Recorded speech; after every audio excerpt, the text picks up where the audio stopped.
Live on the mics. Here we go. Was it Dan Fisher? And 5, 4, 3. Welcome, everyone, and pull up a seat at the table. It is lunchtime in Rome. Tonight's episode 208, entitled Emotional Needs That Clash, Part 2. Why do you seem to clash with other people over and over again? There's very often an actual reason why. We'll continue to talk about that this evening at the table. So pull up a seat and join us. First-time listeners can subscribe on your favorite podcast app or watch us live or later at youtube.com/lunchtime in Rome. Visit us at lunchtimeinrome.com, and while there, you can take our relational needs questionnaire. Make sure to follow us on all social media, and it would be great if you gave us a 5-star review. Jay, what specifically is this podcast about? Being alone is the worst. Good times aren't as good, and bad times are worse when you are all alone. Romans 12:15 says to rejoice with those who rejoice and mourn with those who mourn. That is how you keep people from being alone, and what this podcast is all about. We demonstrate that in the first 15 or 20 minutes of the podcast, sometimes have a spontaneous game after that, and we talk about it for the rest. So while it may not be 12:15 in Rome, we're treating it like it is lunchtime in Rome. Part 2. Spontaneous gaming. 2 weeks Part 2. in a row with all of us. Yeah. Yeah. I feel like it's been a while Streak. since that has happened. Good to see you guys. Yeah, And, good to see you. Amy and I had a great date night that started off in a great and horrible way. Oh, that's the best. And So- the worst. We dropped Maggie off, or my mom picked Maggie up to take her for the night. And then Amy and I went and saw The Sound of Freedom. Oh, yeah. That What is that about? That is an aphrodisiac movie. Oh, my Oh, God. no, dude. don't say that. That's, You come out of that and you're like, so we're never, ever going to be together. So Sound of Freedom is a true story, based on a true story, that they include actual footage in the movie. And but it's a story about child sex trafficking. And this guy, Tim Ballard, that took That name sounds really familiar. basically a big sting operation and took down several child traffickers and freed some of the children that were trafficked, and he also rescues one specific girl that he had been looking for. Does it happen here or is it abroad? It's overseas. Okay. But he is like a former U.S. Yeah. military guy. Yeah. Yeah. He was working for the U.S. And government. just to be clear, and all that. it, Yeah. it happens. happens here. The Right. movie is based on Colombia. Yeah. Yeah. Yeah. Okay. Yeah, I've heard of that guy. I don't think I've cried so much in a movie ever. It is a must see. But let me ask you this. yeah. Because I was talking to Rachel about it. And Yeah. I said, it's one of those things where I know that goes on. I know that they rescue them. Yep. What does somebody like myself, who's well aware Right. of what's going on, benefit from seeing that movie? I'll say it like this. I'm the same way. I know that evil exists very much. After seeing it, Amy and I both feel like we need to do something. We don't know what that is yet. We don't know if it's like trying to get people on to talk about it on the podcast and emotional needs and what these kids go through growing up. Like I don't know. But I feel like definitely after that movie, like Amy was like You I feel don't want to convicted and held accountable for Yeah. now what you know. Right. And like the movie is so well done. It is so well done. There are moments where you know what's going to happen, and they do it in such a way that is like very tasteful, but very impactful. Like very like this is like just making my stomach hurt. You're not seeing anything, but man, my stomach hurts right now. And like I don't want to blow up Amy's spot, but she was like crying leaving, and she was like, "We have to do something." So I was like, "Okay." So we'll pray about that and we'll figure out what that is. But it like I encourage you to see it, because like there is something about it when you see there is a moment where we've known this, like trafficking happens in container ships. But when you see like a little kid acting out what it's like being in the middle of the ocean, and they're like, they have no idea what's going on, they're pounding on the side of a container ship. I've never pictured that in my head. But like when you see it, like it just hit me. Like I can't imagine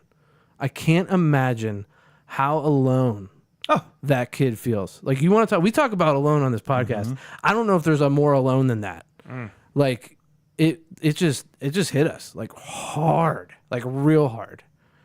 Did you hear about Jim Caviezel's wife?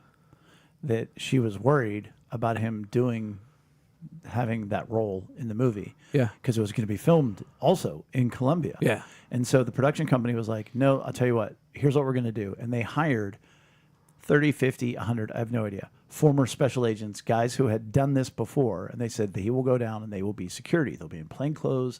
They will be around him, whatever else. While they were there, people approached these special forces guys and offering to sell them kids. Yeah. Oh And my so gosh. from that, they took down and rescued like another 30 or Amazing. however many kids, so that if she wasn't worried, they wouldn't have had the manpower to rescue more kids while they were there. During the movie shoot. Yeah. That's There's a guy. And did you get that tweet I sent you? I did. I read didn't it? see that. There's a video at the bottom too. Right? I didn't read the video or watch the video. But I just there was read an it, interview with Tim Ballard. Yeah. And he went more into detail of the things that he has seen and how they do what they do. Yeah. And he's the actual special agent. yeah, Yeah. former. I will also say there's a character in the movie that's based on a true guy. That one, he's former cartel, and I won't tell you the story that he tells in the movie, but like his story alone is worth watching the movie, and of how he got like to a point where it's like, I'm the bad guy, and then he made like the rest of his life, like he basically said, so like in this moment that he's talking about, he was like, so when God tells you what to do, you don't hesitate.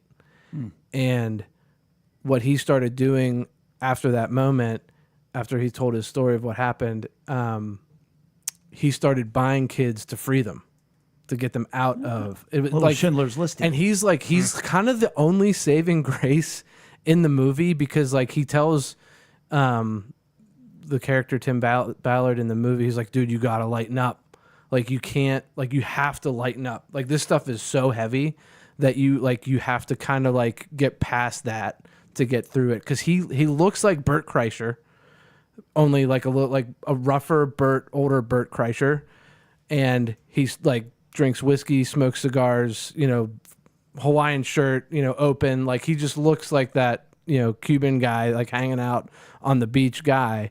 And I want to go talk to that guy so bad, like the real guy. Like I want to talk to that real guy. It's so bad. And that's the cartel guy, not the Yeah, but he's a good guy. He ends up like he's Ends up, part of yeah. like the sting and all that. I'm telling you, you have to see it. Like you have to see it. I don't know. I don't want it. I know. Nobody wants to see this movie. Yeah. But like the story, it has to be told, and I truly believe that like. I think there's a lot of people that don't really believe that this evil exists, or like it could. And that's And the story, the movie does a really good job of like, this is how this works. It's like, because when in the beginning of the movie, the way the kids are taken, you're like, wow, like, and this happens all the time.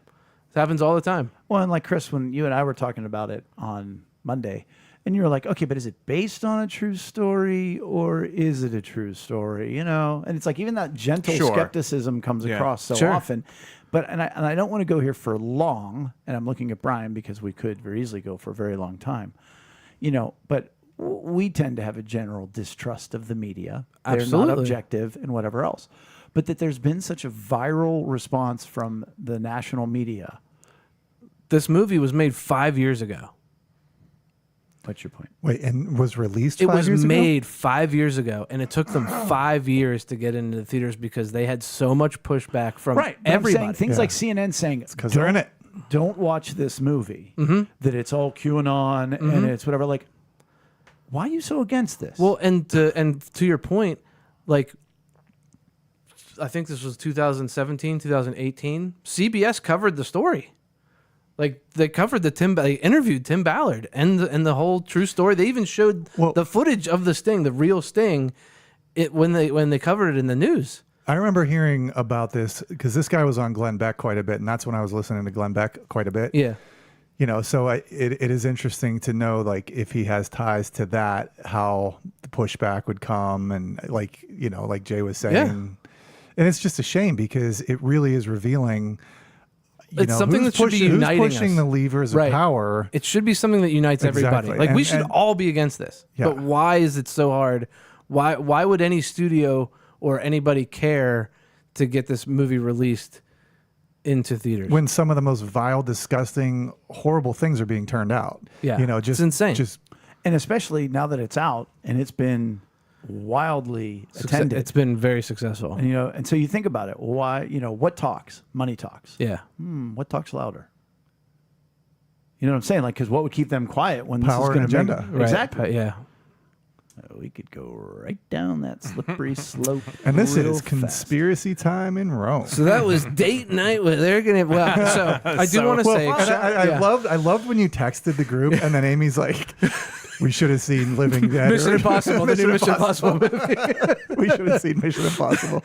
It was just so deadpan the way she said it. Oh man, yeah. So and then we went to shout out to Ginny's Pizza Joint in Murraysville, which is like kind of far out 22 and like right off like Old William Penn Highway, kind of amazing pizza place. Really, it's not a joint. They call it Ginny's Pizza Joint, but it's a bougie pizza place. But wow, really good pizza. Y'all gluten free? I didn't look, but I imagine this place did. Great bar, like great drinks. That's awesome. Amy's favorite. So you rallied. Oh yeah, we even had a great night. We had a great night. It was awesome. There's like a family and there's like a 5-year-old sitting there and you walk over and you're like, you hold on to them. Oh, you hold dude. on to them. Gosh. So there's like a bike trail along this place, and like we see these like two little kids, like just like go. I'm like, hold it together, man, hold it together. Like yeah, it was a good, but man, just kind of awakening night. Yeah, it was good. Sheesh. So, I got nothing so heavy. Oh, you don't have I guess to I be shouldn't heavy. apologize for that. That was wow. This has been sadness in Rome. I've got just little snippets. So Amy and I went out for running errands and whatnot, and ended up sitting down at Aladdin's for lunch yesterday, I think, or 2 days ago. I don't know, whenever it was. And our waitress was named Jasmine at Aladdin's. Oh, I get that it. makes so much more sense when yeah. you listen to the whole story. That's it. That's my snippet of that. Yeah. So that was fun. And we've been just enjoying our deck. Yes. Shout out Huntsman Projects. Yes, Huntsman Projects, man. Hunter did a phenomenal job. It's a lovely deck. Love the tree right in the middle of it. Right? It does It's look very cool. picturesque. Yeah, it is neat. And When you're sitting around the tree and you guys like looking Yeah. around the tree. purposefully, yeah. Trees in the middle of everything. It's really terrible. No.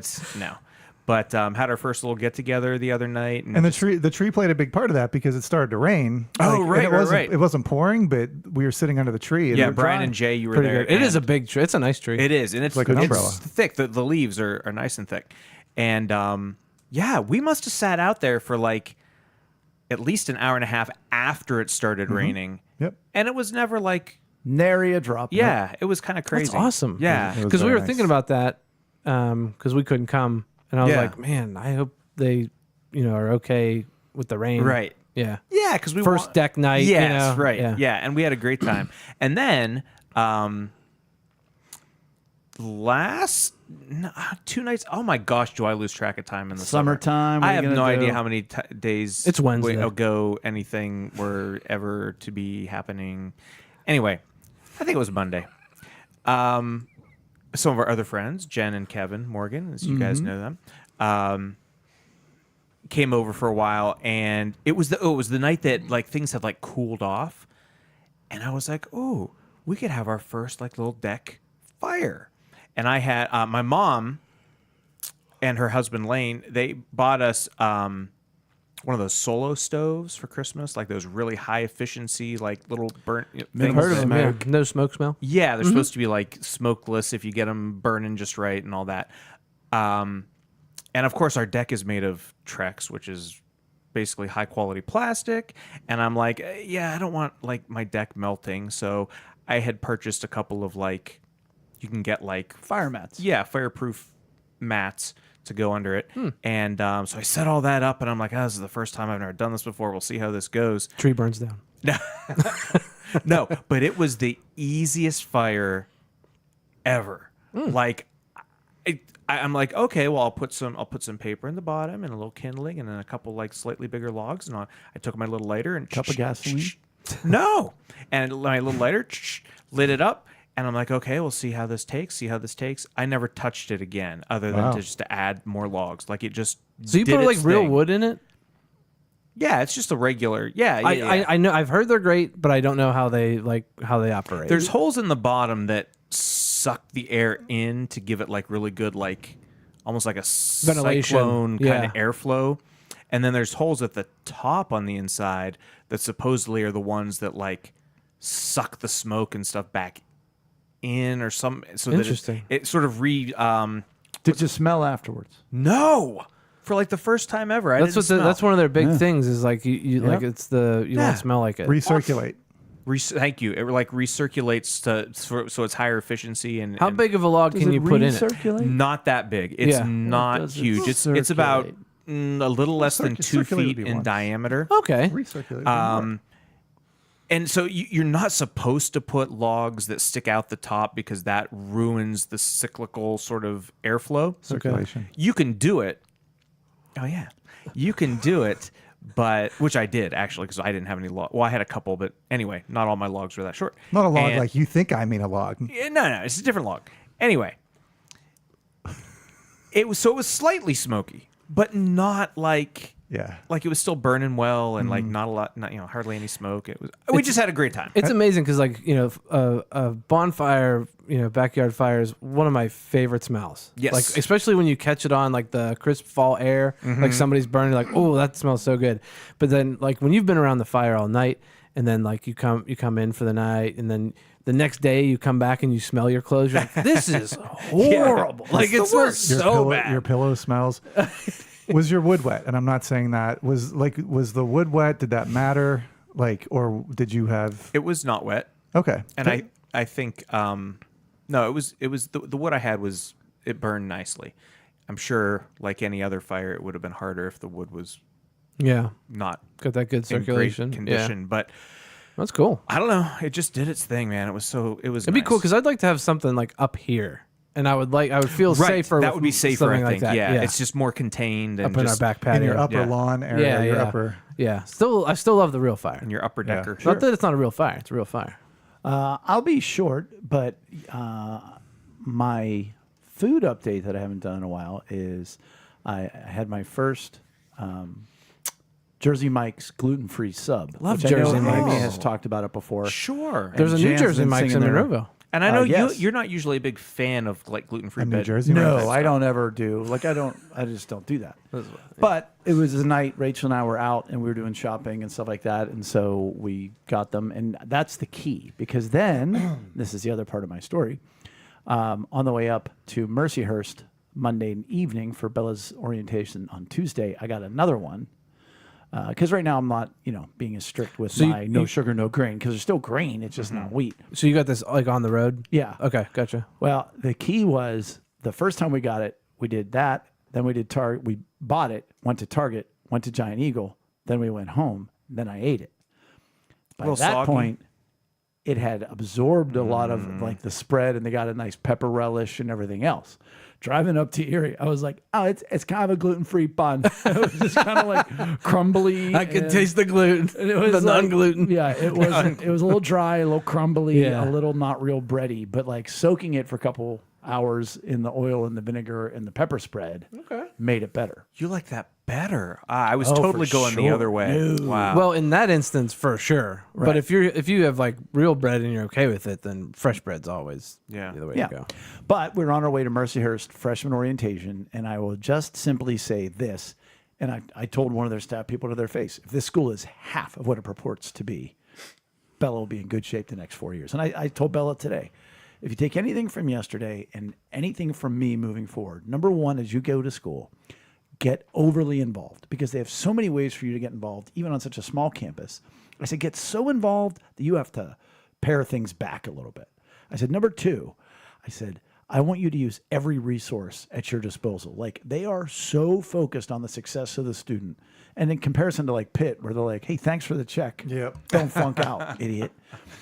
You know, And you speak from experience because of Joe. Exactly. Yeah. No offense to Pitt. Right. Man. But I mean, it's just, and I said, Bella, for the next 4 years, you have volunteers, you have staff people, you have teachers, you have professionals, you have counselors, you have everybody at a university whose sole job as it is to make sure that you succeed. I said, do you know who's focusing their entire jobs on me succeeding? Nobody. I said, that is nobody's sole focus. That is their focus. You're never going to have this opportunity again. And I think she actually understood me. Don't forget the security guy. Yes, well, that was a difference because Allegheny College, and we were there, they're like, we really pride ourselves on our security team. They're retired police officers, but all of them are unarmed, and they work in concert with Meadville police so that if there's ever an emergency, they can call them and everything is taken care of. And in the one seminar we had yesterday, it was like the health and wellness and seminar. And so there was the nursing department, the doctors, the counselors, and then the chief of the Mercyhurst University Police Department. And he's like, we're fully armed and here to protect I was going to say, I was like, I'd rather you guys be armed. And I was like, hell yeah. But he was great. It was just great. So Wow. here's the last thing I'll say about that. I learned a new term because I think we've all heard of helicopter parents. Yes. But have you heard of snowplow parents? No. Chris? Only when you mentioned them yes. to me yesterday. Yeah. And I was like, oh, right. What's a snowplow parent? Right. But then they talked a little bit more and I had to contextually glean what they meant. You know, a helicopter parent hovers over top of their child. Right. But a snowplow parent plows the way for their child, makes everything easier for their child. Okay, so not a good thing. No. Right. And that was their point about when you let your kid go to college, you know, allow them to struggle, allow them to become stronger, you know, make sure they advocate for themselves. But as your parent, you can make sure that they advocate for themselves, but you can't advocate for them. Don't be a snowplow parent. And it was great. It was in the Q&A and the one lady said, will you ever let us know like their academic progress? Will you ever call us? And one woman, the three ladies running this seminar were almost like the Saturday Night Live talk show skit where like they say something and they think it's the funniest thing in the world and they laugh back and forth, except they were kind of funny. Okay, so because the only saving grace there is they are actually kind of funny. no, they were kind of funny. And so the one woman goes, oh, we'll never call you. And they're all like, they're like, no, it's time for your, they said, it's time to let go, Mom. It'd be so funny, like snowplow. That's awesome. Snowplow parent, right there. Get her out. Found Get her. her out. And the chief of police guy came in with his gun drawn. Oh, jeez. Drop the snowplow. I don't even know. It's figurative. Drop the snowplow. Well, speaking of college and Pitt, as you were, Abby has been Love at this so much. Yeah, it's a great story. We signed her up for a 4-day volleyball camp. It's at the Fitzgerald Fieldhouse. University of Pittsburgh. And she is absolutely loving it. God. Like she is so sad that tomorrow's the last day. Yeah. I've been taking her and picking her up. When I dropped her off Monday morning, you know, I had some concerns. You know, like because she really hasn't played at all. Right. So what's the level of competition? You know, what are the other kids going to be like? Is she going to be able to fit in? We're there for no more than 5 minutes. And we're just kind of standing around. There's a couple other kids there. And she looks at me and goes, well, I'm going to go make friends. It was kind of like, bye, Dad. And then she went out and grabbed 2 girls and started, they started, you know, volleying and peppering and stuff like that right away. That's awesome. She was literally off to the races within 5 minutes. And it just made my heart so happy because it can be intimidating. This is big gym. You don't know anybody. You're not really into the sport yet. But man, she got smacked in the face with a volleyball the first day. Yeah. And yeah. she, you know, That's awesome. She's been so pumped every time I've picked her up and full of energy. And then about halfway home from Oakland, I look in the back seat. Yeah, she's literally sleeping. That's awesome. And she's walking down the stairs like she's just been on a horse for 3 days. Like, this little girl, who's an active girl, is feeling every muscle in her body. That's awesome. And how long is the day? I drop her off at 8:30 and then pick her up at 3:30. They kind of go from that's a day. Yeah, they go from 9 to 3:30, and then they do about, I guess, like a 45-minute to an hour, maybe a 45-minute lunch. Yeah. And that's another highlight of her day. They've been going to the dining hall, the main dining hall, and she's like, almost like Willy Wonka in the chocolate factory. She's like, and there's this. And I had this, 6 and this." bowls of cereal. Yeah, she was making all kinds of desserts yesterday. Oh, that's so cool. So it is an absolutely wonderful experience for her. She's all in on volleyball. And you were talking, Jay, about the coach being. You're like, you're kind of like, I'm a coach, but like That guy. dude knows how to coach. Yeah, and Abby was saying that she was talking to him today, and It's just so funny. yeah, Abby was talking to him today, and he disc golfs. Nice. Oh, all right. She's He's a like, real Dan, man. can I call you Dan? But the staff has been great. Like they've recognized, certain of them have recognized me and have engaged me. But it's 7 kids to every staff, volunteer, which I think is a great ratio. And a lot of the volunteers are like pit players. Yeah. And they're just doing all kinds of, different drills and exercises. She did a pancake drill. Yep. Oh, yeah. Yeah. So I am so thrilled to watch her really just explore this. And How are the brush burns? Any bruises? yeah, she's got some. It's good. So you can tell she's getting worked. And to kind of continue with the Abby theme, her and I had a really nice day on Sunday right after church. We went to Fun and had a nice little lunch there. They're doing Fun. dine-in again, so you can eat there again. Nice. But yeah, it's kind of been an all Abby week. Ethan is working at Seneca Manor, one of them, Manor. with Joe. Manor. He's working over there with Joe, and that's been going really well for him too. So yeah. Man, if we only had a game to play. So my game was taking Abby to volleyball camp today. We're going down through like East Liberty, and I see a Boston Market.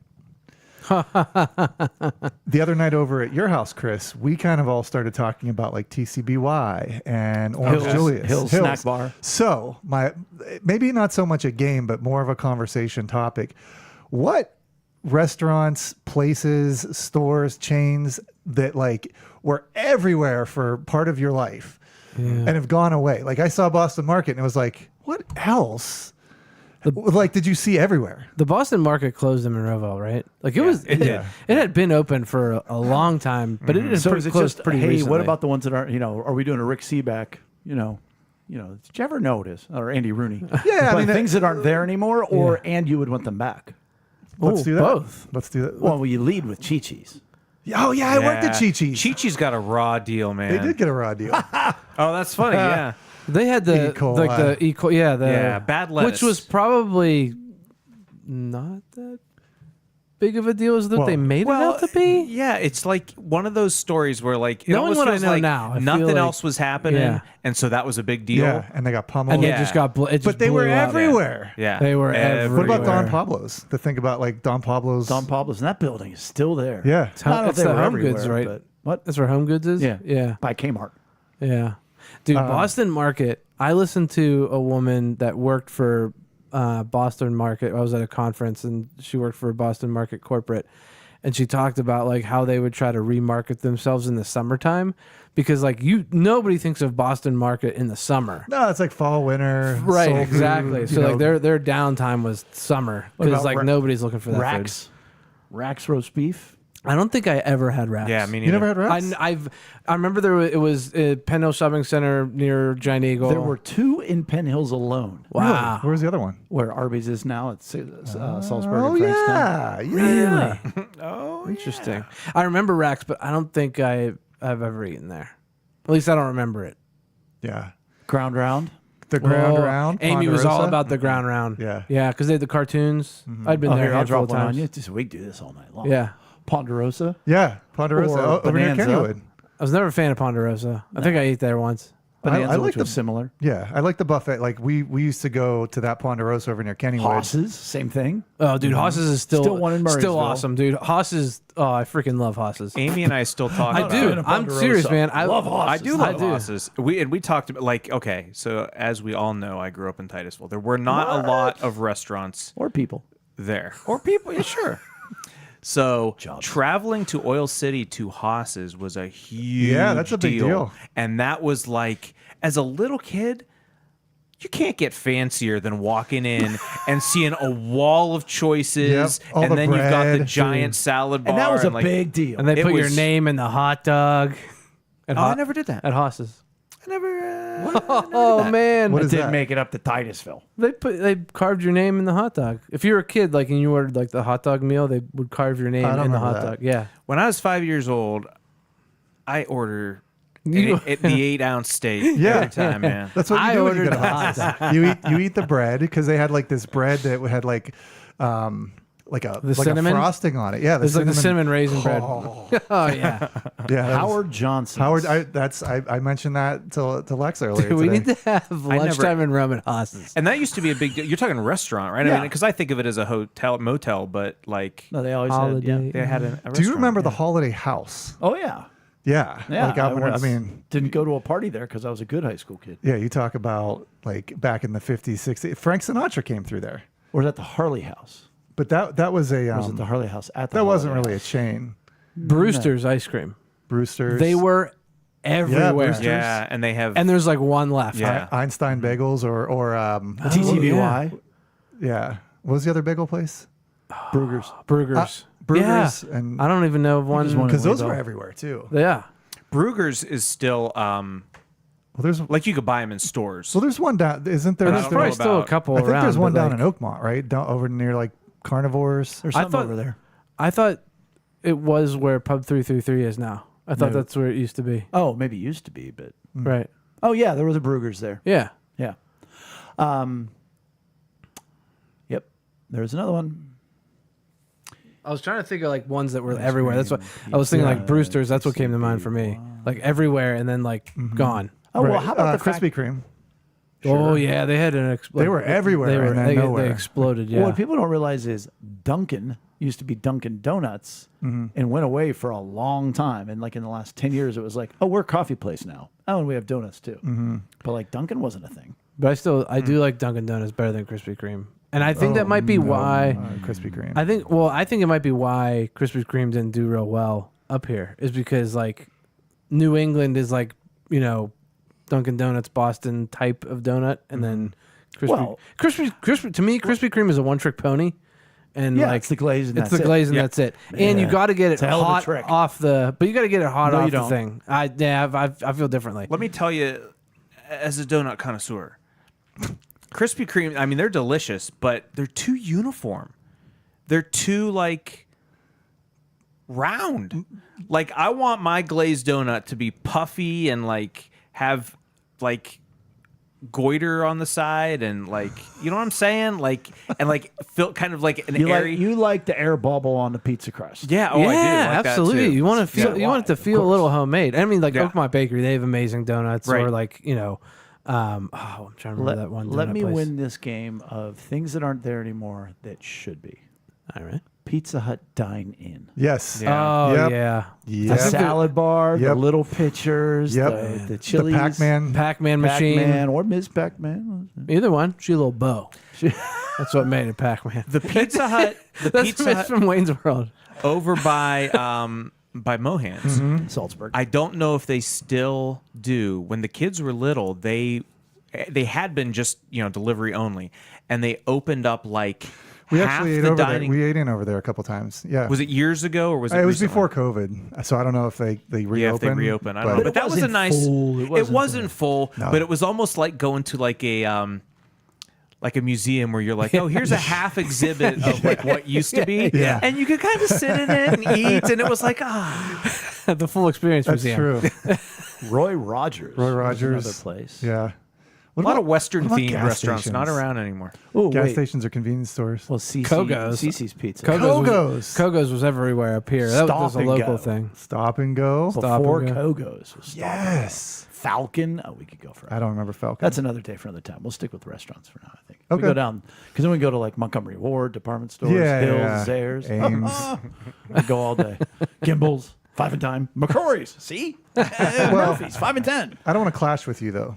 Well, I know that because you are well aware of your emotional needs and I'm well aware of mine, and we both have committed to mutual giving and make sure that both of our needs are met, that will not happen. But very often, what happens is you have a high emotional need in one area and the other person has a high emotional need in another area, and those emotional needs will clash. Last week, we talked about it in a very academic sense. We listed each of the emotional needs, which of the emotional needs they will clash with. Yeah. So go back and listen to that episode. Absolutely, you should. 207. But tonight, we're going to go over just kind of examples. And we're going to start, and we're going to look at high need versus high need and how that hurts. But also a few others, which are high need when they clash with somebody else's low need. So we will do that next. But we're going to start with high need versus high need. So somebody with high need of encouragement, and we talked about this last week, is in a relationship with, comes in contact with, has a conversation about a task with somebody with a high need of support.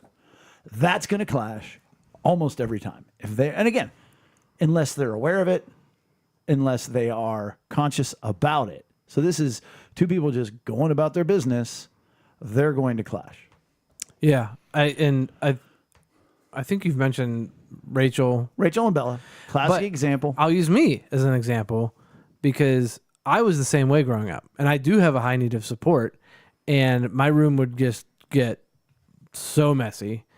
And then my grandma would just sit with me in my room, and I would just clean my room, and my grandma would talk to me. Like, she wouldn't even be cleaning anything up. Like, she would just be sitting there talking with me while I cleaned. Maybe she gave me a little suggestion here or there, but that's what we did for the hour, and then it was done. And if she would have just kept telling you from another room, you'll be fine. Right. You'll get it. No. You're the best. I'd just play a video game at that point. Like, I'd be like, yeah, I am the best. And like, And asteroids. yeah, right. So like when we've talked about this, like, and you mentioned the Rachel Bella thing, I was like, it makes perfect. I totally get it. Does it go the other way around? Yeah, I mean, it would conflict as well. Somebody with a high need of support keeps trying to help somebody who just wants encouragement. That ain't going to work either. Well, and I was going to say, yeah, that'd be disrespectful. But of course, that's where it hits me Yeah. is in respect. But that's a little different. So let's talk about strictly on the support to encouragement where Oh, it would be annoying. you have a high you like to support people. You have a high need for support. The person with encouragement, how is that going to conflict with that person? Like if there's something to be done that the encouragement person has to do, how does the support person rub the encouragement person the wrong way? Because we've seen the way that it would happen with, I need support, but now you're encouraging me. I'm not going to clean my room now. Right. Well, again, and she doesn't listen when she's not on. So same example with Rachel, that she doesn't want my help. If I try to help her, it bothers her. Mm-hmm. But if I say to her, honey, man, I believe in you. You're going to bang this out in 10 minutes. You'll be fine. But if I try to help her, no. Because I do it my way. I don't want you to help me. So she doesn't feel disrespected because she doesn't have a high need. No, just straight up bothered. Just bothered. No. Okay. Now, if you have a high need of respect, and I come alongside you and I try to help you, it could be both. Yes. Right. But even if you have a high need of respect, but also a high need of support, and I come alongside you and I say, hey, listen, Brian, I love the way that you're working. I think you're doing a good job, but let me show you maybe a different way to do that. Because you have a high need for support, you'll be like, okay, thanks, because I was respectful the way I did it. If you don't have a need for support, but a high need of respect, and I come alongside you and say, hey, Brian, let me help you do that. Well, that's just going to bother you. Right. Because that your respect was taken. Yeah, I can see that. So another example would be Security and respect. So high need for security, high need for respect. right. So the security person is bothering, hurting, clashing, if we want to stay consistent, with somebody who has a high need for respect. How do they do that? Security person hounds and hovers. Right. I mean, they're just always trying to get their need for security met. And the person with respect is saying like, oh, you don't trust me? You're keeping track on me? Yeah. You don't think I can drive? Oh, you Right. don't, That was our example last yeah, week we about used it last week. our wives like grabbing the door or something when we're changing lanes. Or I can see like texting or calling the person with the high need for security. Where are you? Yeah. How did your meeting go? Right. Like, Where are you or, going next? you're a high need for respect. You go out for the evening with some friends, hockey guys, or Hypothetically speaking. somebody else. And the person with a high need for security is calling or texting you every 10 minutes, every 5 minutes. Send me a picture. of where you're at. Send me with who, like that kind of stuff. I could see that would really rub against somebody's respect. Without getting too personal, does Lex have a? No, this isn't me at all, Yeah. or Lex. No, she does. I mean, she has. You really led like it was. It We're was just going to put it out there. That's a great. Well, but hold you- on. 5 I was- bonus points for Chris. I was piecing it together know. from. You things. do, but you personally do have a high need for respect. Oh, yeah. I do. And you do play hockey. I would say, yeah, Lex doesn't have a high need for security. Sorry about that. Could everybody just mute their phones at the table? But he does have a high need So for respect. disrespectful. Well, no. So here's where it can clash, though, and this is an example from Lex and I. So she does have a higher need for security. It's not extremely high, but she does have a need for security. And there will be times like when we've talked, like if I am leaving hockey and it's later, can you shoot me a text when you're done and you're on your way home? Sometimes I don't. And that sucks because that's disrespectful. And it also takes away her need for security. Right. So That's just a double use. then that's definitely on me. Yeah. So That's not a then- clash. That's just you dropping the ball. I'm just saying for the lesson. I mean, Right. that's right. true. Right. that's sad. it happens. Hey, we all make It's happened. mistakes. Now, I can't really see this going the other way. Person with a high need of respect. Rubbing a person with security wrong? Yeah, I mean, it can, but only if they're sort of maniacal. Like I could imagine that if I have such a high need for respect and I find everything to be disrespectful, then they're like, who am I even getting? They're always upset. They're always upset at me. Joe Pesci in any of Martin Any movie. Scorsese's, Right. like he has such a high need for respect in Goodfellas. That he's volatile and he lashes out. So who in that movie has a high need for security, and then how do they conflict? So that's the only Anyways. way I could see that. Doing Right. that. Just Be watch Goodfellas. Over the top. Right. Kind of And, person. I'll imagine your high need for respect so that when somebody pulls out in front of you, doesn't even cut you off, if you have a high need of respect, that probably drives you through the roof. We know a guy at church who goes by, I'll protect his identity, D. Chisnell or Denny C. And he has a super high need for respect. Well done. And he'll tell me if somebody cuts in line, if somebody cuts him off in traffic, he goes to 1,000,000. Right. He just gets enraged. Well, if you have a high need for security and now you're in the passenger seat, well, this person's flipping out, well, sure, that's going to be a clash. Yeah. Like, just let it go. Just Yeah. let it go. What's Yep. the big deal? Let Right, it go. right. Why does it bother? Let it go. Yeah. Interesting. Oh my gosh, that's a perfect example That of is me a- and that's a Amy great too, example. because we've been in that. Like When she's ready to go kill somebody, and you're like, honey, relax. yeah, that's exactly what I'm it's. scared. I'm scared. No, somebody cuts me off or whatever, and I lay on the horn, and I want her to be on my side, and she's Right. like, no, it's just stop, it's fine, and don't do that, and she worries. You're like, they can't hear us. Well, he heard the horn. He heard the horn. He heard the horn. I don't know. What's your Tesla horn sound like? Does it go the future? It goes, Wealthy. No. Status symbol. We can change it to a great many things, but no, that's not true. No, the regular horn is just a Auga. regular horn. but that also is a great example of emotional responding and how fast it happens because you're angry, you want her on your side, but her sense of security is out the window, so she can't be there for you in that moment. She's only concerned about her. And it lands like I'm already disrespected by the bad driver, and then her not being on my side. Right. My woman is disrespecting me now. Right. It goes from you being angry at something external to after the fact. It's almost like Now you've got this conflict in the marriage. Yeah, and you're just now you're driving along and you're both kind of in silence, like Yeah. muttering under your breath okay? at each other. Fine. Right. I took her security for sure. Right. Yeah. High need for affection versus This is going to be a high bad need time for respect. for I'm just gonna hit that out. We're the worst. Smothering invades personal space. Sure. High need affection. Oh, I love you. I love you. I love you. Yeah, that's cool. It's fine. Yeah, love you. Yeah, but do you love me? Yep. Yep. Love you. I told you I loved you. Yep. Okay. I mean, you can just hear this is Rachel and me all the time. She's like, "You still here?" But but let alone the personal space of, oh, let me just walk in the door. Let me just sit here for 2 minutes. Do I need to tell you this? Do I need to tell you that? Ugh. Now, I have seen this in a lot of parent-child. Hold on. grown parent child relationships. And it's also like it's affection. Yeah, light bulb. Don't explain your light bulb unless you don't want to.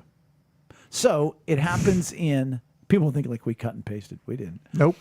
But I have seen grown parents who have not only high need for affection, but high need of security. And it is a situation, it was a couple that I was doing pre-marriage teaching with, and like the mom mandated, you had to come and kiss me goodnight every night. I don't care if we just had a big argument, we had a big fight, whatever else. You have to hug and give me a kiss goodnight. And she would, throw a fit if they didn't. And the kid's Like, how old is this mother? 48. And the kid is not living at home anymore? He might have been still at home, 22, college, whatever. Oh, okay. I see. 20-minute drive every night. Well, that's what I'm thinking. Like, I didn't know how extreme that was, but yeah. I think I know the Mom, situation. I live in and Ohio. It could have been that extreme. They're like, Mom, that's 2 pet bus exchanges and a tea. I just don't have the money for it anymore. It wasn't me, by the way. I just want to put that out there. Yeah.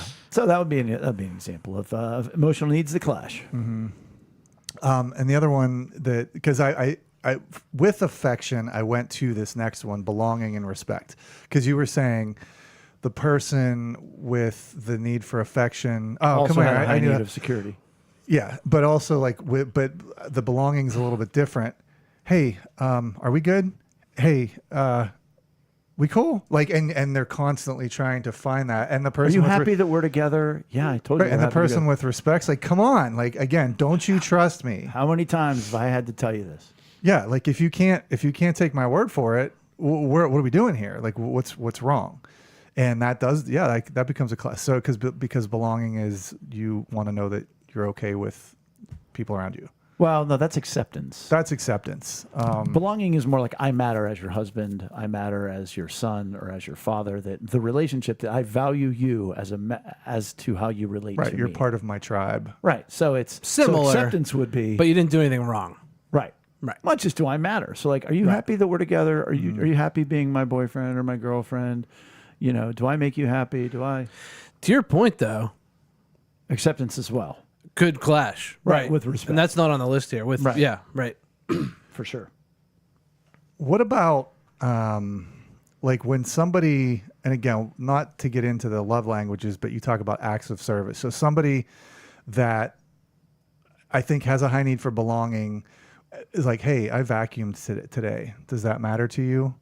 And the person doesn't say something about it. That could be disrespect, though, too. Or is it appreciation? Disrespect. It's appreciation. Or That's support. appreciation. Okay. Not unless they helped you. Well, like for instance, like If the wife, if the one person's always complaining the house is too dirty, so then I vacuum for them. or no, like so Amy takes it upon herself to like clean the bathrooms, but sometimes I'll just be like, you know what, I'm gonna do it, and I just support her so that she doesn't have to do it. So, yeah. And if she Support does, too, if she 'cause she has doesn't, a high need of support. and if she that does- is. She doesn't have a the high point need of is if she doesn't- appreciation. well, that's what I'm saying. Right, Like I if just she don't know doesn't, what you're if arguing. she doesn't acknowledge that, No, I'm do just you saying give- But if she example. doesn't ignore, but he's go ahead. Oh, sorry. Good. No, I'm just saying, like, if you clean the bathrooms every once in a while, she doesn't acknowledge it. What does that do? Does that Does that disappoint clash you? with you? Do you feel a little bit hurt that she didn't acknowledge that you did something that she I don't know normally what does? we're defining. Yeah, I don't know what we're defining. Sorry, I missed the point then. All right, but it's nice that you clean the bathroom. That's great. That's good. Sometimes. I can not tell all the time. I can tell when you clean versus she cleans. I'm not saying who does a better job. Wow. I'm just kidding. I've never noticed. Another one is attention and acceptance. This one's a little bit sneaky. Also comes from another. This actually comes directly from a pre-marriage teaching couple, engaged couple that I was dealing with. The woman had a horrifically large need for attention, and rightfully so, given her upbringing. Mm-hmm. I get it. He had a huge need of acceptance, being loved, even though you've made a mistake.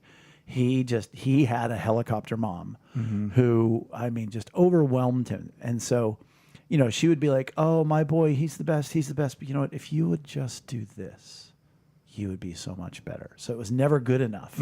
Whatever he did in his life. Crushing.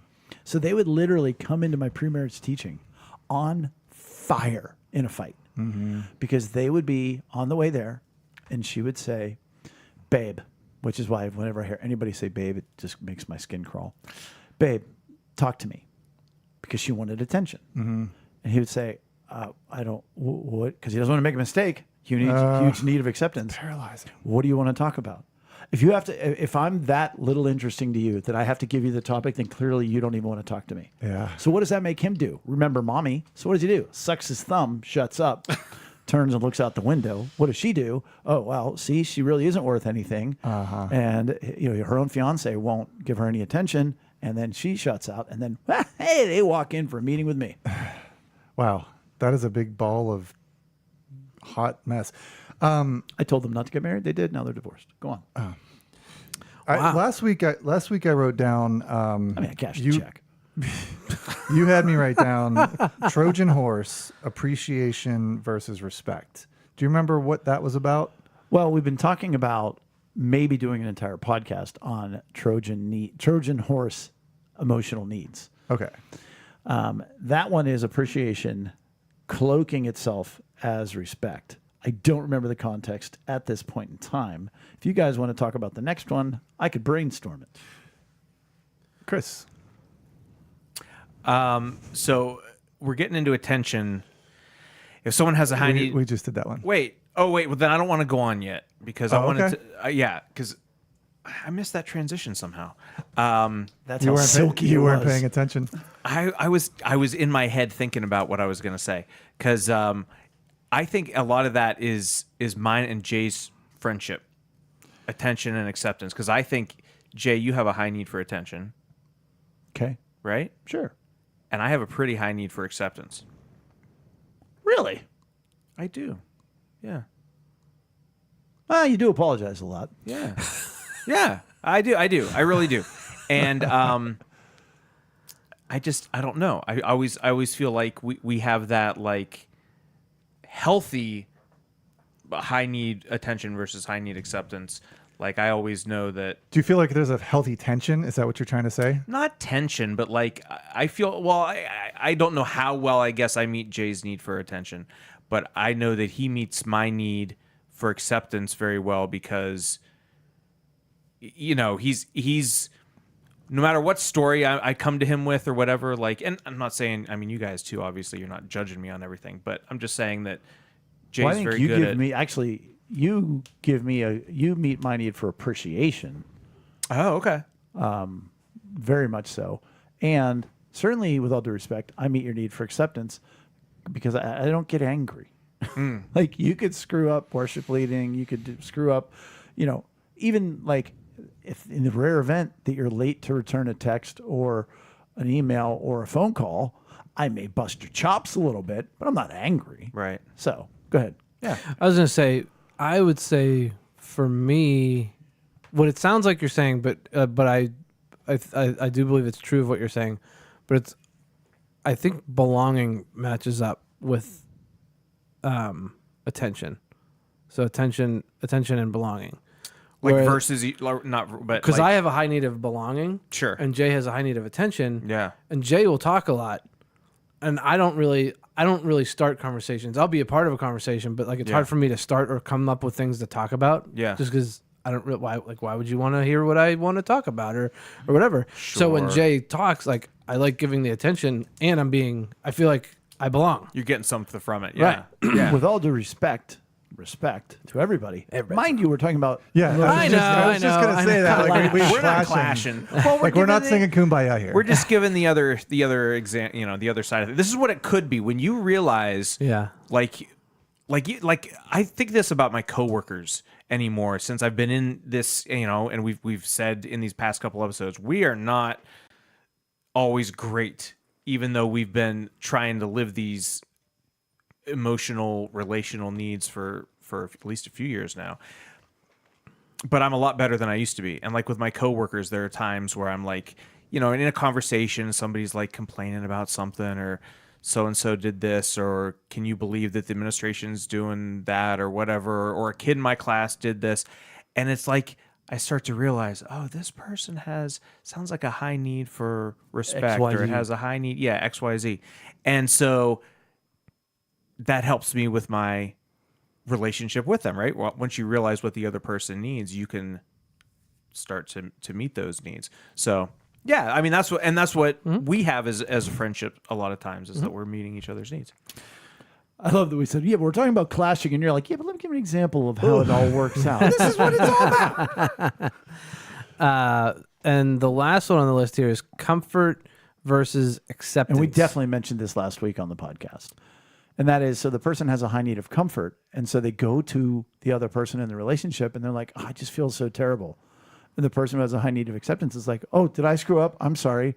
Am I doing a good enough job? And like, no, I just want you to comfort me. Did I not do a good job of comforting you? And you're like, no, all right, never mind. So they're not going to get their comfort needed. Right.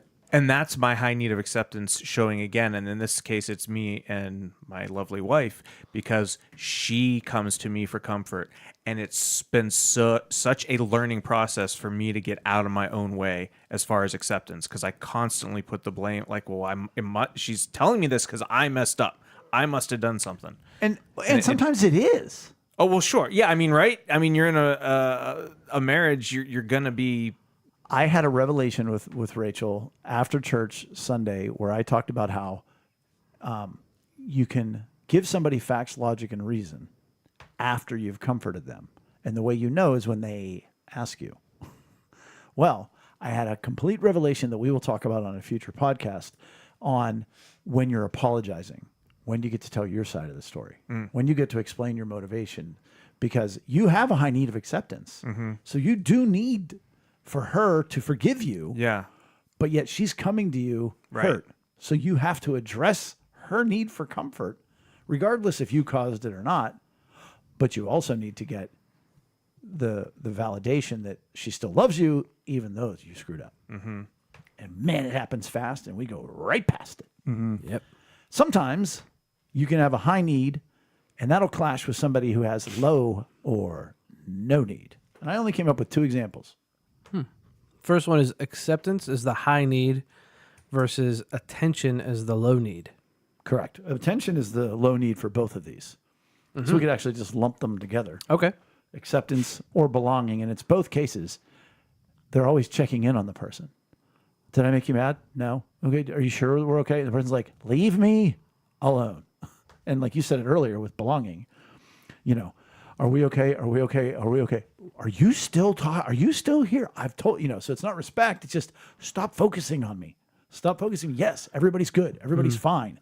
Let's just move on. So like we said last week, when it's categorized as a low need, it sometimes it's helpful to think of it as a negative need. Sure.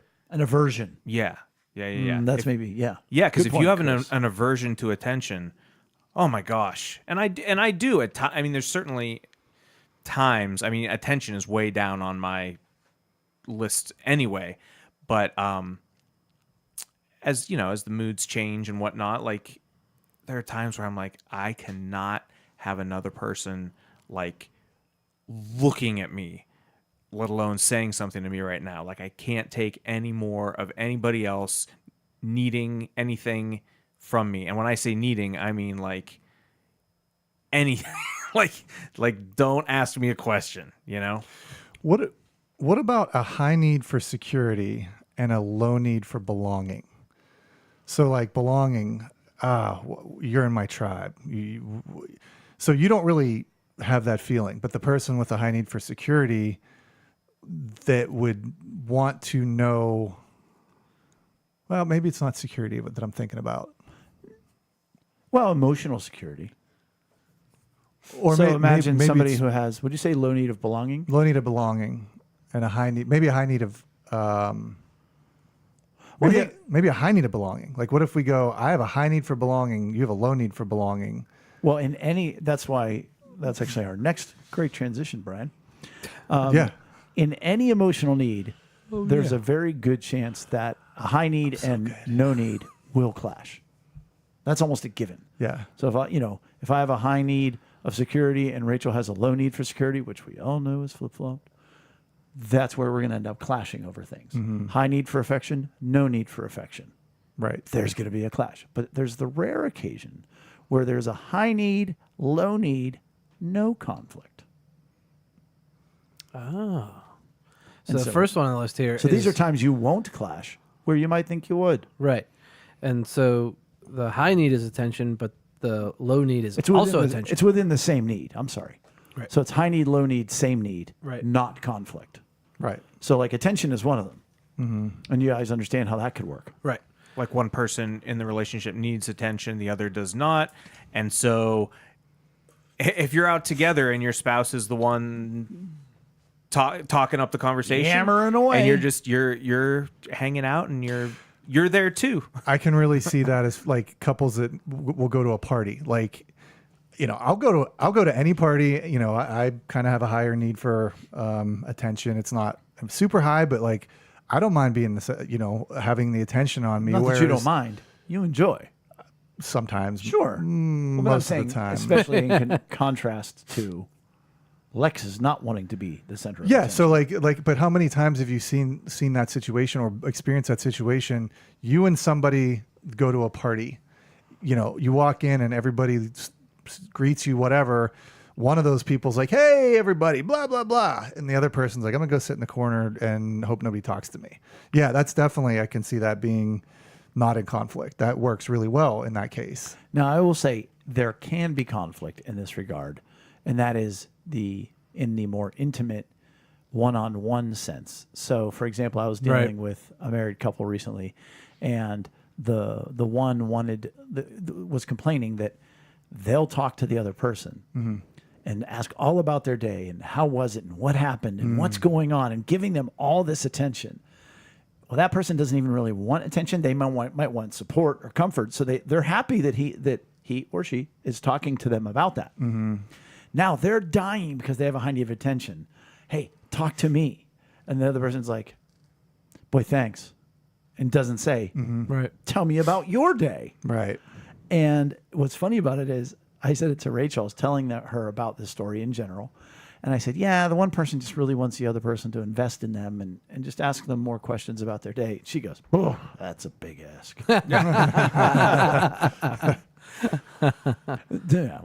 To which later she goes, well, that person sounds like not a very good person. I'm like, whoa, whoa, whoa. You just said 5 minutes ago that's a big ask. She's like, I said what I said. I like how you can say that to like pretty much at the end of anything. Like you say anything, I said what I said. Said what I said. She says it very well. But still. Yeah, but still. Belonging and belonging, as long as the one doesn't need constant affirmation, security, kind of, but can be. Wait, Jay, you got to explain that. Well, so one person has a high need for belonging, the other person does not. Well, they can get along. Like as long as I'm telling you, hey, that's great. You're important to me, whatever. Fine. You don't ever tell me that. That's fine. Right. I don't care. We're good. That's as long as the low person understands that their partner, friend, whoever has the high need and is meeting it, though. Right? So the low need person has to be feeding the high need person to make it work, whereas the high need person doesn't have to feed the low need person, And that doesn't matter. and it doesn't bother that person. Right. Another one is acceptance. Somebody has a high need of acceptance. The other person has a low need of acceptance. Oh, I think we talked about this briefly last week too. This is the apology No, fest. I'm sorry. Yeah. No, I'm sorry. No, really. It's It's my Chris fault. and Ben back and forth. That's high need, high need. Dwight and Oh, Andy. that's true. That's Dwight- high need. Oh, Dwight yeah, and right. Andy- Sorry. Dwight and Andy on The Office, where they're both just trying to outdo each other. Maybe it's not an apology, right. So I messed up. I said it was like the apology fest. That's if it's both high need. Right. Right. This is one person needs that acceptance as long as the other person's providing it. Right. It's- Right. Well, but it's also like as long as it doesn't get annoying. right. Because then it could be, or there's not respect. But it's not it's the need of it isn't the conflict. Too much Right. apology, could hurt somebody else's need. Like if it hit, Right, but not in acceptance. If Right. I have no need No, for acceptance, you can be as sorry as you want to be. Right. That's fine. Yeah. I was going to say, I think it's interesting because my acceptance, I mean, it's not through the roof. But I think about you or Ben. Oh, I'm sorry. And like, I hear that and I'm like, I'm not mad about it, but it's like, I don't know why you're apologizing. Like, Okay. it doesn't cause a conflict, but it's just kind of interesting to me how much you guys do apologize. And I don't necessarily Well, then, apologize. then Like, you and I are a good example of that, Uh-huh. right? Because high need acceptance, low need acceptance doesn't conflict. doesn't hurt you that I'm apologizing, unless I would go crazy with it, I guess. Right. And with any emotional need, if it's not being met, that's going to be a hurt. That's the very definition of a hurt. Right. So it's And they're just going to keep doing it. Right. So it's the imbalance of the need is not causing the clash. So, for example, with our last one, appreciation. Once again, I have a high need of appreciation. Rachel has a low need. As long as she's appreciating me, there's no clash. Yeah. Well, and like you said, like you guys have kind of worked out that balance. Hey, you cut the grass. You cut the grass. She never says anything, honey. I don't need it every single time, but every once in a while. I don't like it every time. Well, however you guys Right. worked it And out. this, But I now she remember goes, grass looks nice. In the middle. We're done. He's like Right. at the mower. She opens the door. Looks great. I can't hear it. I said it. Right. But if you look at, again, the other emotional needs, comfort. So somebody's always needing comfort. The other person has a low need of comfort. That's not going to work. It's going to be a big battle. They've got to intentionally do it. Now, I will say this, or affection, encouragement, there's conflict all over the place. But in these, as long as the need is being met, it doesn't matter that the need level is very different in a relationship. I will say this, when there is a high need of affection versus an aversion to affection, that is conflict. But with each of those, you get a lot of, my mother, let's give a shout out to Betty, you get points when you do meet the need. So where there is the potential for conflict in meeting the needs, well, clearly you're just doing it because you love me. Because I know you don't want to. I know you don't want to sit down and listen to me because you have absolutely no need for comfort. But you're listening to me and you're comforting me because you love me. Right. So while it is a dangerous thing, it is also a great opportunity for love. And with that, we're going to wrap up episode 208. Please make sure to give us a like or follow on social media. Visit us at lunchtimeinrome.com. And while there, be sure to take our relational needs questionnaire. Thanks for joining us at the table for Lunchtime in Rome. See you next week. Bye. Bye.